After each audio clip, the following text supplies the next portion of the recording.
My name is Heather Marini. I'm the offensive quality control coach at Brown University. So I came in with Coach Perry and the new staff last season. I was a football coach in Australia for about 10 years and a head coach for 3. I actually flew from Australia to the States to Orlando for the first Women's Forum. And Coach Perry was a mentor and presenter at that forum. While we didn't immediately connect, I reached out to all the presenters and told them how much I appreciated them, spending time and giving advice and the presentations that they gave, and we kind of kept in touch. And each season I'd send a text or going to the coaches convention, like just reaching out. And then one day he reached back out to me and was like, great to hear from you. I might have a position. Would you be interested? And that's kind of how we connected. They also talked a lot about loyalty and trust, and a lot of that is being able to put a face to the name. You can send as many letters and emails as you like, but until you shake their hand and look them in the eye and tell them about you, and they tell you about them, like you don't develop that relationship, and that's really, really important. I coach football. I always coach the offensive side of the ball. I was a head coach for 3 years of a 19 and under team, so I coached first and second year college players down to high school. And I always say how lucky I was to have a club that really supported my, a passion and ambition in football. I think, my husband played for the club, his brother played for the club, and I worked at the Monash Warriors, and we've had Adam Gotts has come over and now plays for the Denver Broncos, and a club that was very much about a great culture and a winning culture. My involvement in that club, I was lucky I was able to grow and make mistakes and learn as a football coach, and be very encouraged in that role. But also it was never really a big deal for people that I was a woman. Especially people are used to female teachers and female doctors, and while football in the United States has been a little different, for me it was just another sport that it was a little boutique and a little interesting, but it was just another sport that, as someone who was an athlete, wanted to be involved in, and I was lucky to have people around me that really supported that. So I went to watch my now husband of 5 years play. We hadn't been dating for very long, and I went out to watch him play, and the game was, to this day, is the longest game I've ever been to. It was freezing, it was middle of winter. Game went for about 5.5 hours. There's a penalty on every play. Oh my God. There was no stands, so we literally were standing on the sidelines for this whole game. And I was like, you know what? I really like you, but I don't know if I can come and watch you play this too much more. And that was about 13 years ago. I was studying coaching at university, and had been an athletic trainer, and so I started as the team athletic trainer. I was lucky I had a head coach that saw me and was like, hey, you're really experienced in strength and conditioning. Why don't you come and be our strength and conditioning coach? And we won a state championship that year. Wow. And it was kind of like, all right, if I'm going to do this, I need to learn a little more about the sport. And what I found was, even in my role as a strength and conditioning coach, I was on the field, and I was, talking about human movement and trying to work out how to make these players move better. And that kind of evolved into being an assistant position coach and that sort of thing. I was so lucky to have the experience of being a head coach and to run my own program in Australia, and to really help the players develop. And I always said I didn't want to be their last coach. I wanted them to take something away and go and build. And I was lucky to have that experience, and I loved it so much. And coming over here, I have so much more to learn, and I'm really grateful for the experiences that I've had to start again at the beginning. Yeah. But that's where I want to work to, and eventually have that role. Football is football. Once you walk over the white line, if you're a player, you put your helmet and shoulder pads on.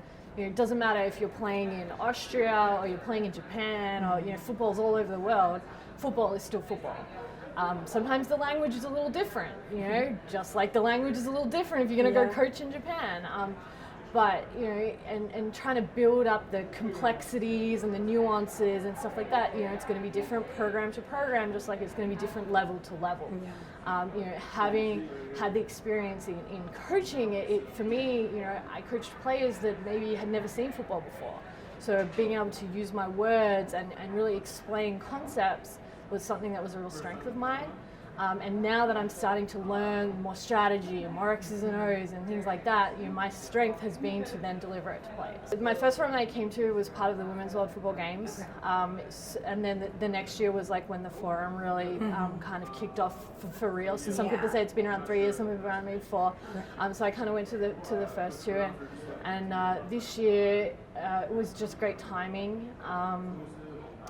Sam was like, you're at a point in your career, like this would be really helpful for you to come back and just to be here at the combine and in the building and to kind of hear what people have to say. And I was really grateful that I was able to kind of come, my head coach let me come and to kind of experience that. It's kind of a joke, but it's like, you don't necessarily want to be the first. Like it's much easier to be the second. Like let someone else like knock down that wall, break through that window, like it'd be great, and there are a lot of women in positions that they could be the first head coach, and that is great, and I'm cheering for them. And I think the more the more we can kind of lift each other up and pull each other up as well is amazing, and that's what the forum really is all about. I remember the first one, with the Women's World Football Games and USA Football as well. You walk into the room and there's 200 women from 20 different countries, and I kind of looked around the room and I was like, this is a thing that I could do. And it's such a juxtaposition to the normal football rules and the normal football rooms that you're in, that coming to these things, sometimes it's just a great refresher. Coming to the forum is a good refresher to remind you that you do belong here and you are in the right place. Sometimes it's as simple as having another. When I did the Jets internship, I did my scouting internship at the Jets, and Callie Brownson had done it the year before. So I reached out to her and I'm like, what can I expect? Do I need to bring clothes to wear? Do I need, what are the hours that you did? Did you go to the games? Like just the little things sometimes about even logistics or the things that maybe other people wouldn't think of. Having other women that have been in those roles or in the building, you can kind of go to them and say, hey, what's the combination for the women's locker room? It was about, putting yourself in the right room. Sitting in front of the right people is important, but once kind of making sure you're in a position. They talked about like being great before someone notices you're great, and working hard behind the scenes to put yourself in a position where someone then looks for you. I think that's important.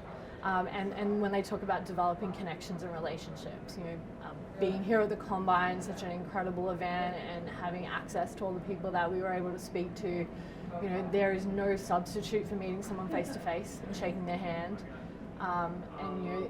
Especially as an Australian, I've come over here and to be in the beginning, like I knew Sam and that was it.